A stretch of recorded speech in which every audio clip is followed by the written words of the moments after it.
અમદાવાદીઓ માટે આજે super Sunday કેમ કે અમદાવાદમાં ઇન્ડિયા વર્સિસ સાઉથ આફ્રિકાની સુપર 8 મેચ ગત ટુર્નામેન્ટની ફાઇનલિસ્ટ બંને ટીમ વચ્ચે ટક્કર મેચને લઈને ક્રિકેટ પ્રેમીઓમાં ભારે ઉત્સાહ જોવા મળી રહ્યો છે। મેચ જોવા માટે મોટી સંખ્યામાં લોકો ઉમટી રહ્યા છે ત્યારે આજે સાંજે 7 વાગ્યાથી ભારત અને દક્ષિણ આફ્રિકા વચ્ચે મેચ રમાશે।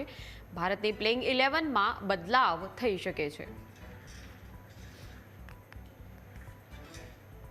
તો ભારત અને સાઉથ આફ્રિકા વચ્ચે ખરાખરીનો જંગ આજે જામવાનો છે ત્યારે ક્રિકેટ પ્રેમીઓમાં પણ અનેરો ઉત્સાહ અને અમદાવાદના નરેન્દ્ર મોદી સ્ટેડિયમમાં મોટી સંખ્યામાં ક્રિકેટ રસિકો પહોંચી રહ્યા છે। સુપર 8ની આ મેચ છે ભારત અને દક્ષિણ આફ્રિકા વચ્ચે ગત ટુર્નામેન્ટની ફાઇનલિસ્ટ બંને ટીમ વચ્ચે આ વખતે ટક્કર।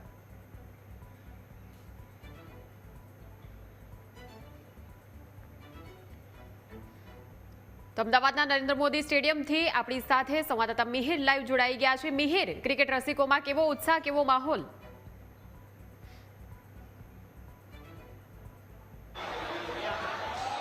બિલકુલ મયુરી, જે પ્રમાણે ભારત T20 વર્લ્ડ કપ 2026ના ગ્રુપ સ્ટેજમાં ખૂબ જ સારું એવું પ્રદર્શન કરીને હવે સુપર 8નું જે એક પડાવ હોય છે એ પાર કરવા માટે આજે પ્રથમ એવી મેચ જેમાં ભારત અને સાઉથ આફ્રિકાની મેચ છે। હાલમાં આપણે અમદાવાદ નરેન્દ્ર મોદી સ્ટેડિયમની બહાર ઊભા છીએ। કેવી રીતનો માહોલ છે તે આપને દ્રશ્યો પરથી જ ખ્યાલ આવી જશે। લોકો છે તે ખૂબ જ ઉત્સાહ અને ઉમંગ સાથે અમદાવાદના નરેન્દ્ર મોદી સ્ટેડિયમ ખાતે પહોંચ્યા છે। સાઉથ આફ્રિકા ખૂબ જ સારી એવી ટીમ અને સાઉથ આફ્રિકા પણ ખૂબ જ સરસ એવું પ્રદર્શન કરીને સુપર 8માં પહોંચી છે અને તેને જ લઈને ક્યાંક ને ક્યાંક ઘણા બધા તર્ક વિતર્કો અત્યારે થઈ રહ્યા છે કે કેવી રીતે પ્રદર્શન આ વખતે બંને ટીમોનું રહેશે। ક્યાંક ને ક્યાંક T20 વર્લ્ડ કપ 2024ની ફાઇનલ કે જે ક્યારેય કોઈ નહીં ભૂલી શકે કે ઐતિહાસિક જે કેચ સૂર્યકુમાર યાદવનો કે જે હવે કેપ્ટન છે અને તેમને જ ફરી એકવાર આ ટીમની સામે તે લોકો રમવા ઉતરે છે। ચોક્કસથી સાઉથ આફ્રિકાને પણ ક્યાંક ને ક્યાંક આ તમામ વસ્તુ યાદ હશે અને તે તમામ વસ્તુ લઈને અને મહેનત કરીને તે ફરી એકવાર મેદાનમાં ઉતર્યા છે। ઘણા બધા લોકો છે તે ક્યાંક ને ક્યાંક મોજ મસ્તી કરતા આપણે જોવા મળતા હશે અને જે પ્રમાણેની વિચારધારા લઈને લોકો અહીં પહોંચ્યા છે। આપણી સાથે એક મિત્રની સાથે વાત કરશું। ક્યાં નામ? મારું નામ સચિન પ્રણામી છે। સચિનભાઈ, શું લાગે છે આજે કોણ જીતશે? ઇન્ડિયા જીતવાનું છે આજે, નહીં વર્લ્ડ કપ બી ઇન્ડિયા જીતવાનું છે। અમે સ્પેશિયલ અભિષેક શર્મા માટે અહીંયા આવ્યા છીએ ચીયરઅપ કરવા માટે। સતત 3 મેચમાં ફ્લોપ ગયો છે પણ આજે સેન્ચુરી મારશે અને વર્લ્ડ કપ બી અભિષેક શર્મા જીતાડશે, અમને ભરોસો છે પૂરેપૂરો। અમે ચીયરઅપ કરવા માટે આવ્યા છીએ, આવીશું અને વર્લ્ડ કપ જીતાડવાના છીએ અહીંયા અમદાવાદમાં મોટેરા સ્ટેડિયમમાં। છેલ્લી વર્લ્ડ કપની ફાઇનલ હતી એમાં સાઉથ આફ્રિકા ઇન્ડિયાથી તો બહુ તકલીફ પડી હતી, તો શું લાગે છે આ વખતે એવી કોઈ આમ હાર્ડ મેચ? આજે આફ્રિકા અહીંથી ઘરે જ જવાનું છે, ઇન્ડિયા તો જીતવાનું છે અને ફાઇનલ બી અહીંયા જ આવવાની છે ઇન્ડિયાની અને અમે માહોલ બનાવેલો છે પૂરા અમદાવાદમાં અને અમે જીતાડીશું, ઇન્ડિયાને જીતાડીશું અને અભિષેક શર્મા સાથે ઈશાન કિશાન બધા જ સારું પરફોર્મન્સ કરશે અને જીતીશું, આજે પાક્કું जीतीશું અમે। मैं झारखंड से आया हूँ, जमशेदपुर झारखंड से, सिर्फ मैच देखने के लिए यहाँ पे नरेंद्र मोदी स्टेडियम में, और मुझे पूरा विश्वास है कि इंडिया इस बार वर्ल्ड कप जीतेगा ही जीतेगा। और वो हम लोग डाई हार्ड फैन, मेरे मित्र है, मेरे फ्रेंड है, हम लोग दोनों अभिषेक शर्मा का डाई हार्ड फैन है, लेकिन 3 मैच से वो 0 पे आउट हो रहा है, लेकिन मुझे पूरा विश्वास है इस मैच में तोड़ फोड़ पूरा कर देगा और ये वर्ल्ड कप इंडिया ही जीतेगा। झारखंड से है तो धोनी और ईशान किशन से बहुत... ईशान किशन तो पूरा दिल में है, धोनी तो हमारे अंदर खून में है, उसमें कोई दिक्कत नहीं है, लेकिन हम लोग अभिषेक शर्मा के फैन है। मजा आएगा आज वो मारेगा, पक्का मारेगा, 50 तो कंफर्म है अभिषेक शर्मा का, ऐसा है, जीतेगा भाई India. Thank you sir, thank you. શું નામ છે? जी नमस्कार, मैं हूँ दिग्विजय गुजर, नरेंद्र मोदी स्टेडियम में आप सभी का हार्दिक स्वागत करता हूँ।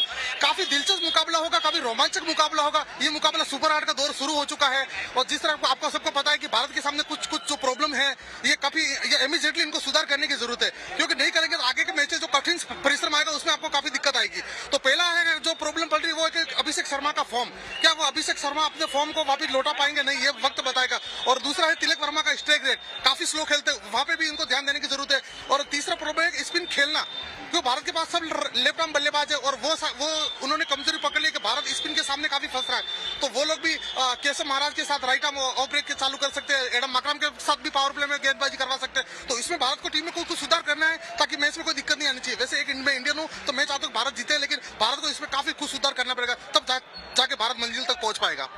Okay sir, thank you. બિલકુલ, એટલે ક્યાંક ને ક્યાંક જે માહોલ, લોકોમાં ઉત્સાહ, ઉમંગ, ઘણા બધા તર્ક વિતર્કો કે જે પ્રમાણે સાઉથ આફ્રિકા અને ઇન્ડિયા આમને સામને જ્યારે પણ આવે છે ખૂબ જ ટક્કરનો જે મુકાબલો છે તે થતો હોય છે અને આજે એવા જ એક ટક્કરના મુકાબલા માટે હજારો જે ભારતીયો છે તે પહોંચ્યા છે.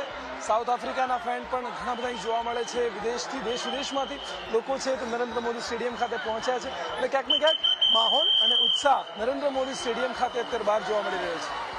બિલકુલ મિહિર, અને આટલી મોટી સંખ્યામાં જ્યારે લોકો પહોંચી રહ્યા હોય ત્યારે સુરક્ષાનો કેવો બંદોબસ્ત છે એના ઉપર પણ થોડી વિગતો, કેમ કે સુરક્ષાનો બંદોબસ્ત હોવો ખૂબ જ અનિવાર્ય છે મોટી સંખ્યામાં નરેન્દ્ર મોદી સ્ટેડિયમમાં. અને આજે કેમ કે ભારત સામે મેચ છે, ભારત અને સાઉથ આફ્રિકા છે આમને સામને, એટલે ચોક્કસપણે ઉત્સાહ અને કોઈ પણ પ્રકારની અનિચ્છનીય ઘટના ન બને એ જે છે પોલીસ તેના બાબતે પૂરતું ધ્યાન આપે ખૂબ જરૂરી છે. તો એવું પણ જાણીએ કે સુરક્ષાની કેવી વ્યવસ્થા કરવામાં આવી છે.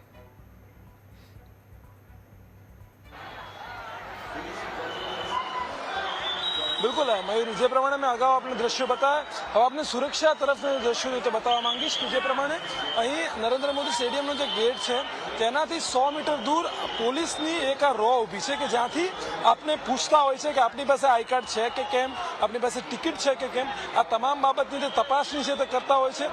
ત્યારબાદ એક ફરીથી એક રો છે કે જે જગ્યા પર આખી એક રેલિંગ બનાવવામાં આવી છે અને એની પછી એક ત્રીજી રો છે. આ અલગ અલગ વિવિધ 3 રો છે જ્યાં પોલીસ બંદોબસ્ત છે તે ગોઠવવામાં આવ્યો છે. મહત્વની વાત રહેશે કે જે પ્રમાણે હાલ આપ દ્રશ્યોમાં પણ જુઓ છો કે અલગ અલગ પોલીસની ટુકડીઓ છે તે અહીં આ બંદોબસ્ત છે તે જાળવી રહી છે.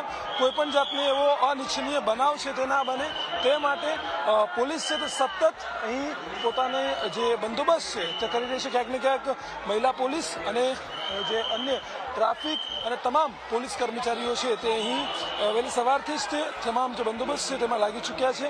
મહત્વનું છે કે આ 3 રો ક્લિયર કર્યા બાદ જ આપ છે તે અંદરના ભાગે જઈ શકો છો.